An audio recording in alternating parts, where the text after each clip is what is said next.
Hello everyone, I am Rukmani Sharma and in today's video I am going to discuss the question answers of the chapter Ashoka the Emperor who gave up war।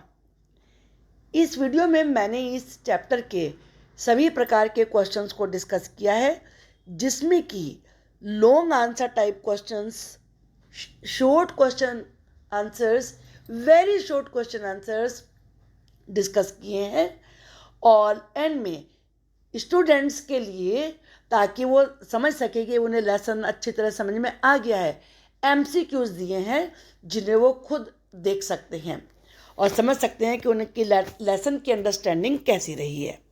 तो चलिए शुरू करते हैं। Question number 1, right an important historical event which took place more than 2300 years एगो। 2300 years पहले एक जो बहुत ही इम्पोर्टेंट हिस्टोरिकल इवेंट हुई थी उसको लिखिए, आपको उसको बताना है इवेंट को।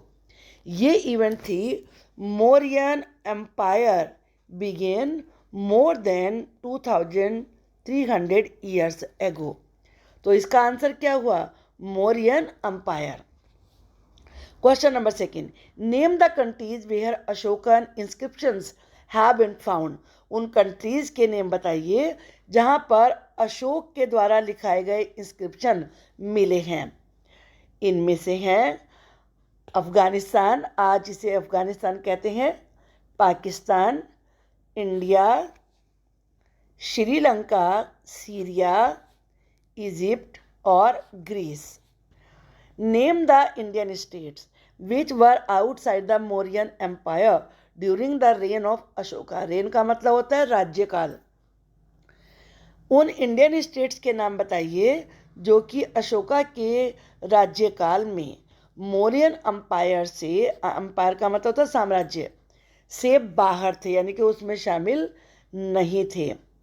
इनमें थे ए पार्ट ऑफ मॉडर्न तमिलनाडु और चोला अंपायर। आज का जो तमिलनाडु है वहाँ ही चोला अंपायर था, यानी कि चोल राजाओं का साम्राज्य था, उसका कुछ हिस्सा इसमें शामिल नहीं था। चेरा एम्पायर और मॉडर्न केरला, जो आज केरला है वो चेरा एम्पायर था। एम्पायर का मीनिंग आपको पता ही है, साम्राज्य। Who founded the Mauryan empire. Founded का मतलब है नींव रखी थी। मौर्यन एम्पायर की नींव किसने रखी थी, एंड व्हेन और कब रखी थी? Chandragupta Maurya, the grand father of Ashoka.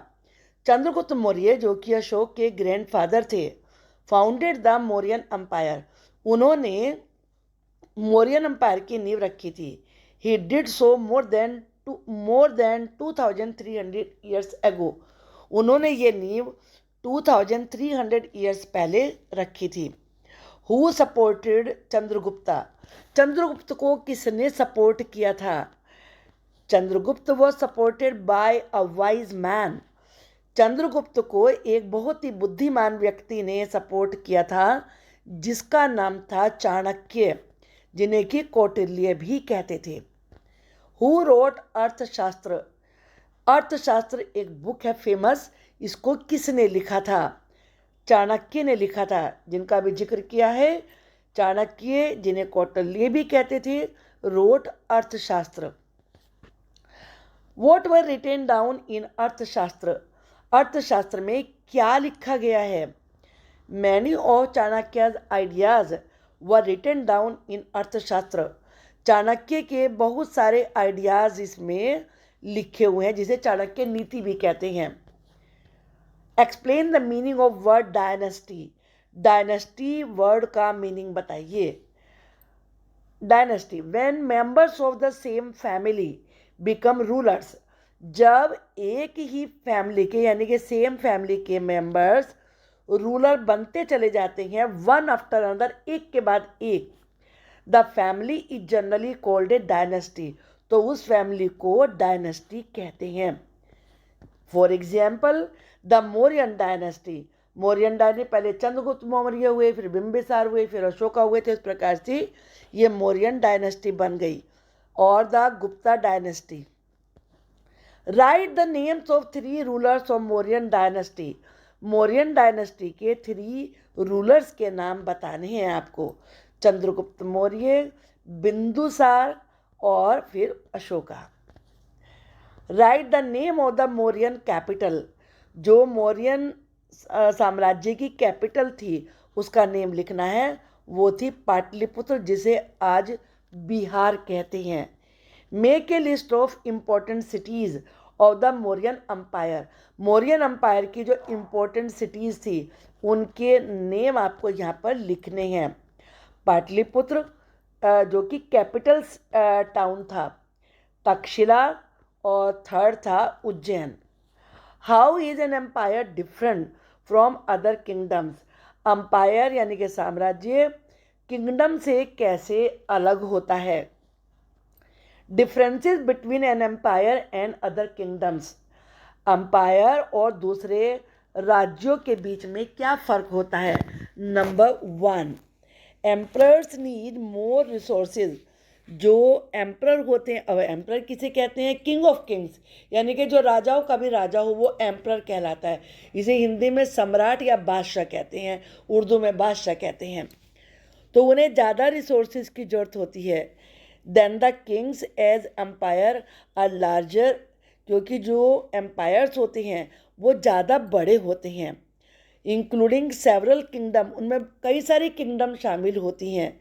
And need to be protected by big armies, और उन्हें बड़ी बड़ी आर्मीज़ के द्वारा प्रोटेक्ट किए जाने की ज़रूरत होती है। दूसरा डिफरेंस क्या है, emperors also have to have a large number of officials who collect taxes. Emperors को बहुत सारे ऑफिसर्स की भी जरूरत होती है। ए लार्ज नंबर का मतलब होता है बड़ी संख्या, जो कि टैक्स कलेक्ट करें।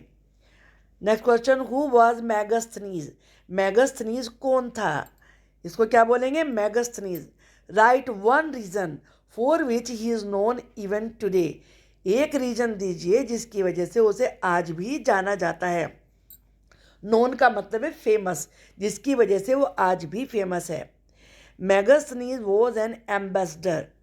मैगस्थनीज एक एम्बेसडर था। अब एम्बेसडर क्या होता है, जो दूसरे किसी कंट्री का मैसेंजर होता है। अब हमारी दिल्ली में बहुत सारे जितने भी कंट्रीज हैं उनके एम्बेसडर रहते हैं, जहाँ वो रहते हैं उसे एम्बेसी कहते हैं उनके ऑफिस को। तो मैगस्थनीज भी एक एम्बेसडर था।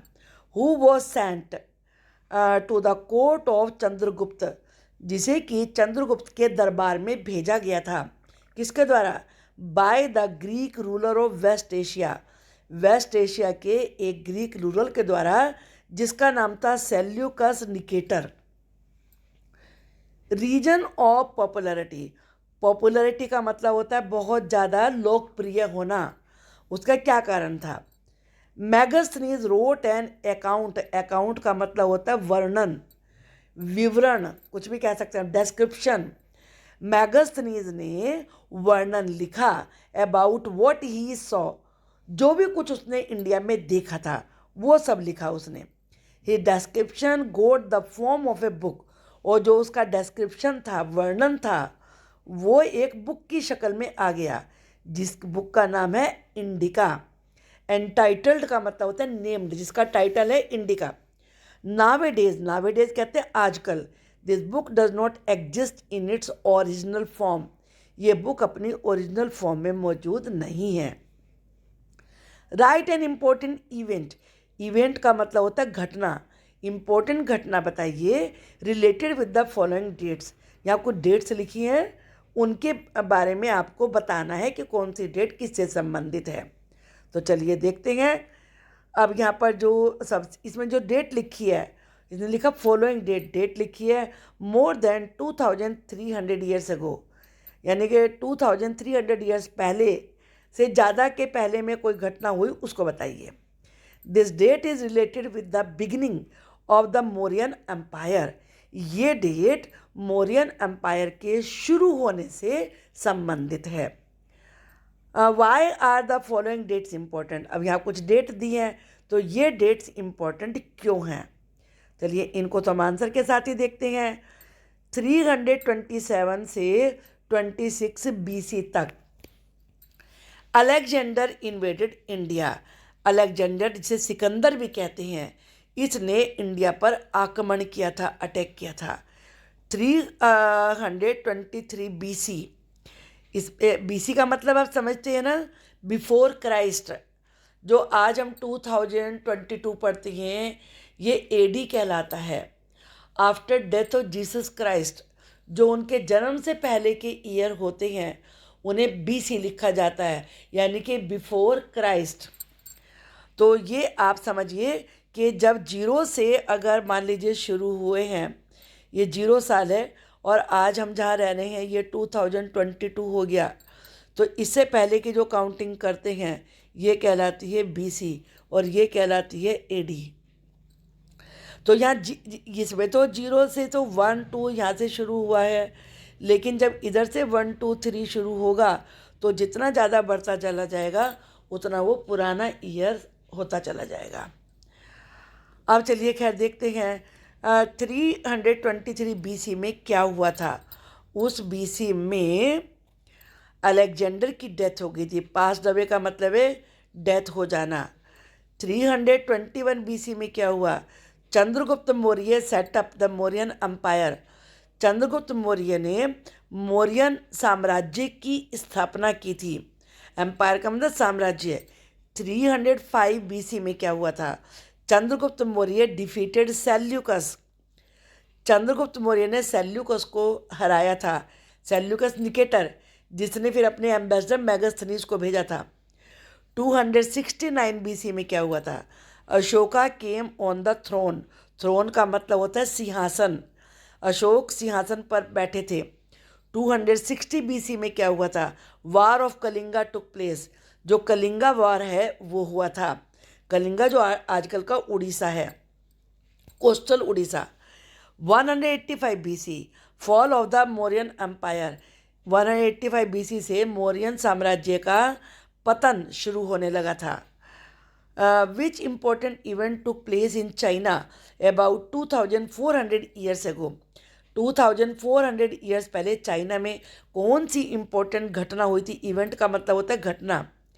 Emperors in China began building the great wall about 2400 years ago. 2400 years पहले जो चाइना की ग्रेट वॉल है, जैसे आज भी देख सकते हैं, जो मून से भी दिखाई पड़ती है, उसका बनना शुरू हुआ था। अब हम शॉर्ट क्वेश्चंस डिस्कस करेंगे। मेंशन का मतलब होता है बताइए। एनी 3 बिग और prominent cities of the Mauryan empire. Mauryan empire की 3 प्रोमिनेंट का मतलब होता है बहुत ही फेमस सिटीज़ के नेम बताने हैं। Why were this cities famous, और रीजन भी बताना है कि ये सिटीज़ फेमस क्यों थी। Pataliputra, the capital town of the Mauryan empire. अब पाटलिपुत्र था, ये कैपिटल सिटी थी मौर्यन एम्पायर की, तो ये फेमस क्यों थी? It was the main centre of all political activities and administration. ये जितने भी पॉलिटिकल एक्टिविटीज़ होती थी या वो अपना एडमिनिस्ट्रेशन यानी कि शासन चलाते थे, उसका मेन सेंटर था पाटलिपुत्र। दूसरी थी तक्षशिला। तक्षशिला जो है नावे डेज इन मॉडर्न पाकिस्तान में है। Was a gateway to the north west. ये नॉर्थ वेस्ट का गेट वे था, including central Asia. Central Asia में जाने का भी हिस्सा था। आप जानते हैं पाकिस्तान तो वेस्ट में ही है। Ujjain, lay on the route from north India to south India. Ujjain आज मध्य प्रदेश में आता है, तो ये नॉर्थ इंडिया से साउथ इंडिया में जाने का रास्ता था। Merchants, officials and craft persons probably lived in all the above mentioned 3 cities. जो व्यापारी थे, ऑफिसर थे, क्राफ्ट पर्सन होते थे, वो इन तीनों सिटीज़ में रहा करते थे। Write 3 main features of life of the people of the Mauryan empire. Mauryan empire के लोगों के मेन फीचर्स क्या थे, कैसे रहते थे वो लोग, वो विशेषताएं बतानी है। The main features of life of the people of the Mauryan empire were, क्या क्या थे? Number 1, there were several cities in the empire. Empire में बहुत सारी सिटीज़ थी। जो मौर्यन एम्पायर था, मौर्यन साम्राज्य था, उसमें बहुत सारे शहर थे। Mainly emperor and his other family members along with important officials of the kingdom lived in capital. King यानी कि एम्परर और जो उसके फैमिली के मेंबर्स होते थे और जो इम्पोर्टेंट ऑफिसर होते थे वो कैपिटल में रहते थे. मर्चेंट्स, ऑफिशियल्स और क्राफ्ट पर्सन भी इस सिटी में ही रहा करते थे. In other areas other than cities, जो शहरों को छोड़कर और दूसरी जगह थी, there were villages of farmers and herders. वहाँ पर किसानों के और जो चरवाहा होते हैं, जो जानवरों को चराने ले जाते हैं, उनके गांव थे. In some areas such as central India, जो सेंट्रल इंडिया है, बीच का इंडिया है, उन कुछ एरियाज में देयर वर फॉरेस्ट, वहाँ फॉरेस्ट थे. Where people gathered forest produce, जहाँ लोग फॉरेस्ट में पैदा होने वाली चीज़ों को इकट्ठा करते थे. And hunted animals for food, और फूड के लिए एनिमल्स की हंटिंग करते थे. People in different parts of the empire spoke in different languages. अलग अलग पार्ट्स में रहने वाले लोग अलग अलग भाषाएं बोलते थे. They probably ate different kinds of food, food भी अलग अलग तरीके का ईट करते थे. वो different kinds of clothes as well, और साथ ही एज वेल का मतलब था साथ ही अलग अलग तरह के कपड़े पहनते थे, क्योंकि एम्पायर ही इतना बड़ा था. आज भी आप देखते हैं पंजाब के लोग अलग कपड़े पहनते हैं, और अगर आप राजस्थान में जाते हो घाघरा पहनते हैं. तो इस तरह से तब भी अलग अलग तरह के क्लोथ्स, अलग अलग लैंग्वेज बोलते थे. बिसाइड, इसके अलावा there were the forest region, forest region भी थे. रीजन का मतलब होता है area. People living in these areas, इन एरिया में रहने वाले लोग वर probably more or less independent, वो बिल्कुल स्वतंत्र थे ज़्यादातर. But may have been expected to provide elephants, timber, honey and wax to Mauryan empire. लेकिन वो लोग एलिफेंट देते थे राजा के लिए, टिम्बर इमारती लकड़ी जो बिल्डिंग बनाने में यूज़ होती है, हनी और वैक्स यानी कि मोम, ये देते थे जो मौर्यन अम्पायर के ऑफिसर आते थे टैक्स इकट्ठा करने के लिए. टैक्स के रूप में ये चीज़ें देते थे. Discuss the ruling system of the Mauryan empire. Mauryan empire का रूलिंग सिस्टम कैसा था. Mention main features of the administrative system of the Mauryan empire, या उनका जो शासन था, एडमिनिस्ट्रेशन था, उसके मेन फीचर्स बताइए. एक ही सेम बात कहिए दोनों में. द रूलिंग सिस्टम और the administration of the Mauryan empire was, as the Mauryan empire was very large, Mauryan empire बहुत ही लार्ज था. Its different parts were rule differently, अलग अलग पार्ट्स अलग अलग तरीके से रूल होते थे. The area around Pataliputra was under the direct control of the emperor. जो पाटलिपुत्र यानी कि जो कैपिटल सिटी थी, उसके चारों तरफ का हिस्सा था, वो तो एम्परर के कंट्रोल में था. This means that officials were appointed to collect taxes. Officials को वो अपॉइंटमेंट करते थे काहे के लिए, टैक्स इकट्ठा करने के लिए. किससे टैक्स इकट्ठा करते थे? फार्मर से, हर्डर से, क्राफ्ट पर्सन से. हर्डर्स कौन थे? चरवाहे. ट्रेडर्स, व्यापारियों से, विलेजेस में और टाउन्स में. Mauryan governments officials also punish those, और जो मौर्यन गवर्नमेंट के ऑफिसर थे वो पनिशमेंट भी देते थे. किसको? Who disobeyed the rulers order, जो राजा के ऑर्डर को डिसओबे करते थे. Some of the Mauryan officials were given salaries, कुछ ऑफिसर्स को सैलरी दी जाती थी. Messengers went to and fro, to and fro का मतलब इधर से उधर, उधर से इधर. मैसेंजर जाते थे.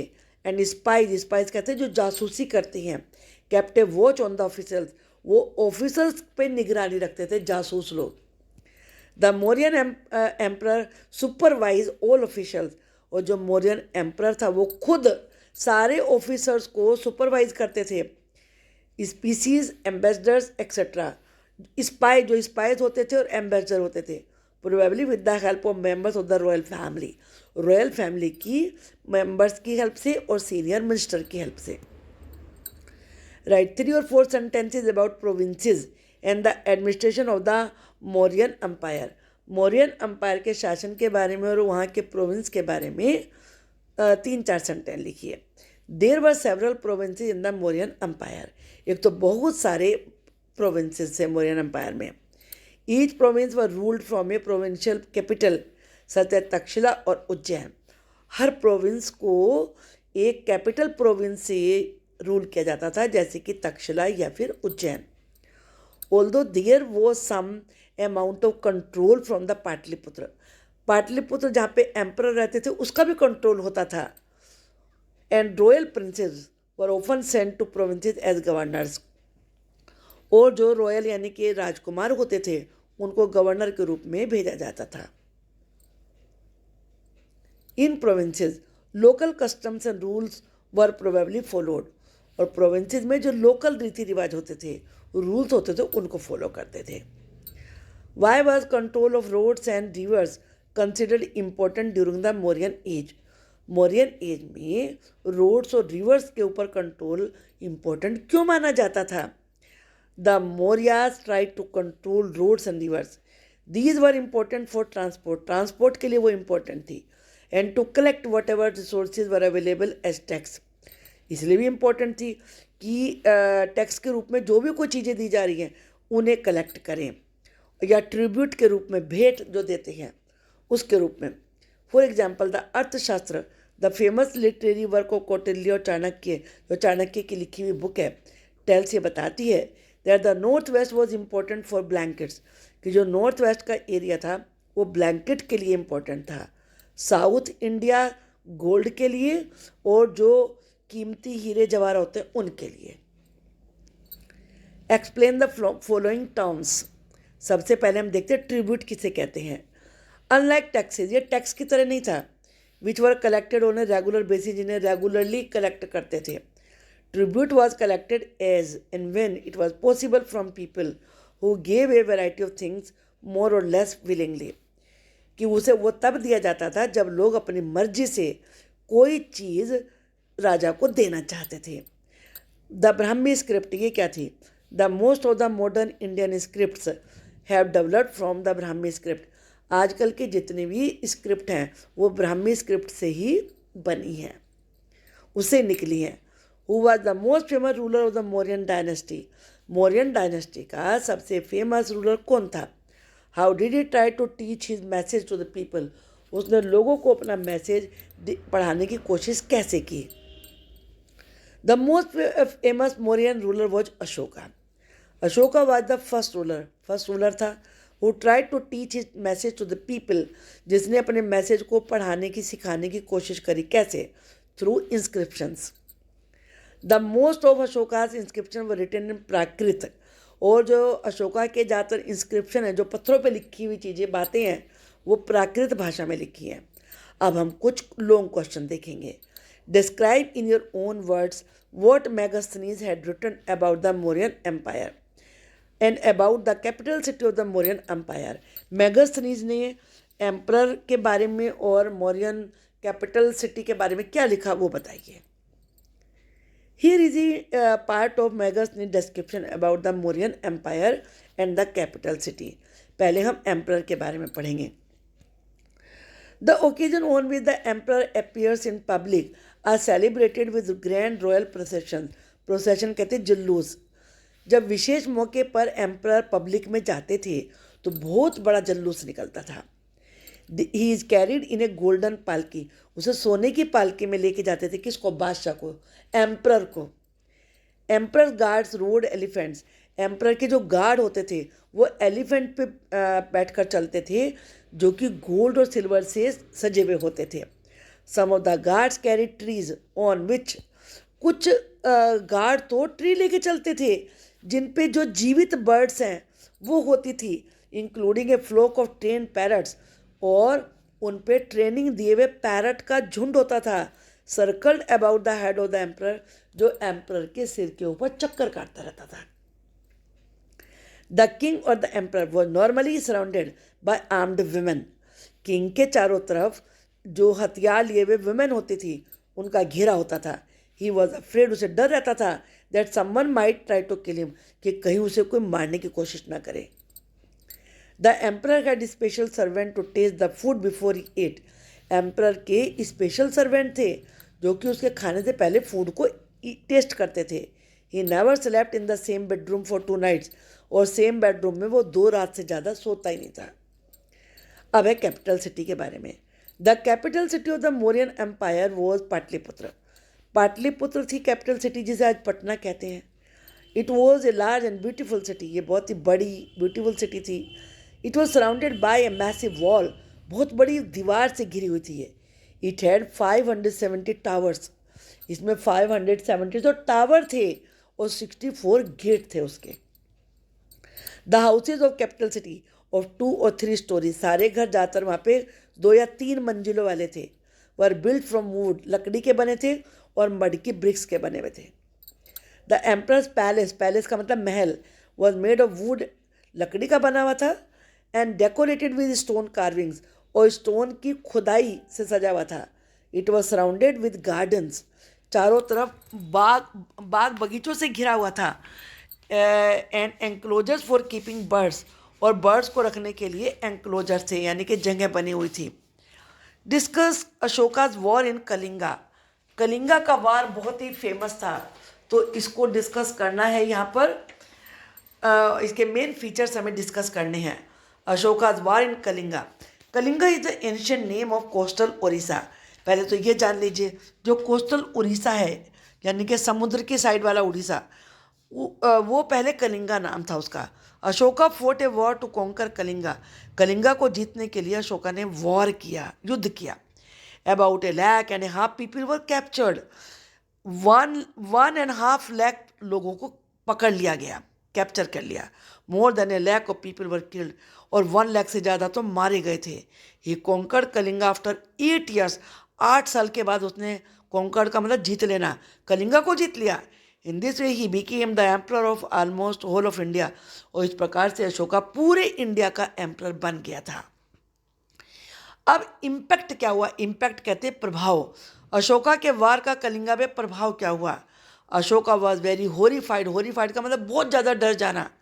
When he saw the result of violence and blood shed, violence मार धाड़, ब्लड शेड खून का बहा जाना, जब उसने इसका परिणाम देखा वो बहुत डर गया था। He decided not to fight any more wars, तो डिसाइड किया कि अब आगे कोई वो वॉर लड़ेगा ही नहीं। अशोका वॉज वेरी सैड, वो बहुत सैड हो गया। एंड डिसाइडेड टू ऑब्जर्व धम्मा, और उसने डिसाइड किया कि वो धम्म का पालन करेगा। And to teach others about it as well, और दूसरों को भी धम्म के बारे में सिखाएगा। धम्म का मतलब है धर्म। He believed after this victory in war, इस वार में विक्ट्री कहते जीत, जीत के बाद उसे विश्वास हो गया that winning people over through dhamma, कि धर्म से लोगों को जीतना वाज मच बेटर, ज़्यादा बेहतर है than conquering them through force, ताकत से जीतने के बजाय। ही इंस्क्राइब्ड हिज मैसेज, उसने अपना मैसेज खुदवाया पत्थरों पर, और पीस, शांति का, and love for the future, कि आने वाले समय में लोग ये समझें कि शांति से रहना चाहिए, प्यार से रहना चाहिए। So that his son and grandson after him should not think about war, ताकि उसका बेटा और उसका पोता वार के बारे में सोचे ही ना। Instead they should try to think about how to spread dhamma, बल्कि वो सोचे कि धर्म कैसे फैलाएं। अब ये लास्ट क्वेश्चन है धर्म के बारे में। What was Ashoka dhamma, what did he do in this field, क्या था उसका धर्म। Dhamma is the Prakrit word for Sanskrit term dharma, जो संस्कृत का वर्ड है धर्म, उसका ये प्राकृत रूप है धम्मा। Ashoka dhamma did not involve worship of a god, Ashoka के धम्म में भगवान की पूजा शामिल नहीं थी, और परफॉर्मेंस ऑफ ए सेक्रीफाइस, ना ही बलि दिए जाने का कोई प्रोविधान था। Ashoka felt that like a father, Ashoka ने फील किया कि फादर की तरह से he had a duty to instruct his subject, subject का मतलब यहाँ पर है प्रजा, लोग, कि वो लोगों को इंस्ट्रक्ट करना, उन्हें बातें, अच्छी बातें सिखाना उसकी ड्यूटी है। He was greatly inspired by the teachings of the Buddha, वो भगवान बुद्ध की शिक्षाओं से बहुत इंस्पायर हुआ, प्रभावित हुआ। देर वर न्यूमरस प्रॉब्लम, न्यूमरस का मतलब बहुत सारी समस्याएं थी। दैट ट्रबल्ड एम्परर अशोका, जिनसे एम्परर अशोक परेशान थे। People in the empire follow different religions, पहली समस्या क्या थी, लोग अलग अलग रिलीजन फॉलो करते थे, एंड रिलीजन का मतलब धर्म होता है। And this sometime led to conflict, इससे लड़ाई होती थी। एनिमल्स वर सेक्रीफाइस, जानवरों की बलि दी जाती थी। Slaves and servants were ill treated. नौकरों से और गुलामों से गलत व्यवहार होता था। यहाँ इल का मतलब बीमार नहीं है, इल ट्रीट का मतलब होता है गलत व्यवहार करना। बिसाइड्स इसके अलावा देयर वर क्वारल्स, झगड़े तो होते थे, कहाँ, फैमिलीज में, एंड अमंगस नेबर्स, पड़ोसियों में भी होते थे। Ashoka felt it was his duty to solve these problems. Ashoka ने फील किया कि इन प्रॉब्लम को सोल्व करना उसकी ड्यूटी है। सो ही अपॉइंटेड ऑफिशियल्स, इसलिए उसने ऑफिसर अपॉइंट किए, known as the Dhamma Mahamatta, जिन्हें धम्मा महामट्टा कहा जाता था, who went from place to place teaching people about Dhamma, जो कि एक जगह से दूसरी जगह जाते थे और धम के बारे में सिखाते थे लोगों को। Besides Ashoka got his messages inscribed on rocks and pillars, Ashoka ने अपने मैसेज चट्टानों पर, पिलर्स पर लिखवाए। Instructing his official to read the message to those, और अपने ऑफिसर्स को ये भी इंस्ट्रक्शन दी कि उन लोगों को मैसेज पढ़ के सुनाएं who could not read it themself, जो उन्हें खुद नहीं पढ़ सकते।